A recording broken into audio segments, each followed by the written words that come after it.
Ime Udoka, the head coach of the Boston Celtics, took his team to the finals last year, is now suspended for an entire year. He's not allowed to sit on the bench, he can't consult anybody, he's done for the year. Why exactly is he suspended for an entire year? Well, he had a consensual entanglement with somebody a part of the organization. I have no problem with him getting a suspension. As a matter of fact, if he got fired, totally justifiable. If you're in the workplace, keep your dick in your pants. There's a power structure, there's money involved, there's lawsuits potentially, like it just gets messy. Literally my only issue with this is he's the only one that's getting any sort of punishment for this. As a matter of fact, we have no idea who else is even involved. But there is a woman named Malika Anderson that had an interesting point of view on it. I think what stood out to me is that Brad Stevens, he was upset. That's what stood out to me about what he termed rampant Twitter BS is the word that he used, that women were unfairly dragged into this within the Celtics organization. You could see that Brad Stevens was visibly upset about this. And I also found that to be gross and unnecessary, that folks were bringing in the names and the images of women that is just not a fact. It was purely speculation. The reason why people are doxing random women in the organization is because they did not hold the woman accountable. When you punish a head coach that took them to the finals and you're not going to punish the other person that was involved, even though it was consensual, people are going to randomly find out who the hell it is. Brad Stevens can be upset about random women getting doxed all they want. Their organization is the one that mismanaged this situation. The fact that it was able to go on all day,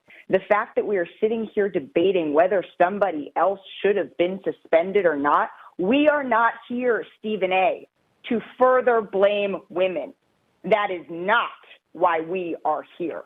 Nobody here is blaming anybody because guess what? There's nobody to fucking blame. The woman that she's trying to protect is nameless and faceless. I'm just going off the information that was presented to me.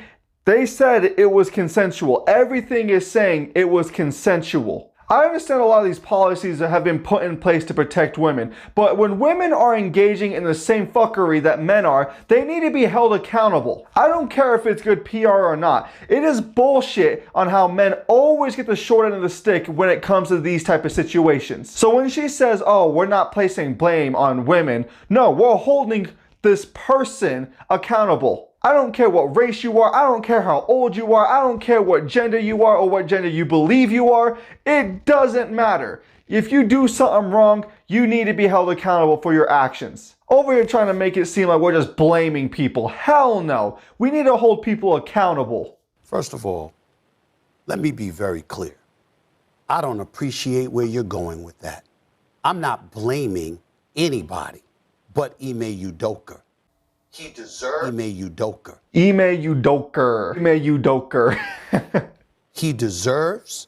The fact of the matter is, I've said he deserved to be fired if they were going to fire him.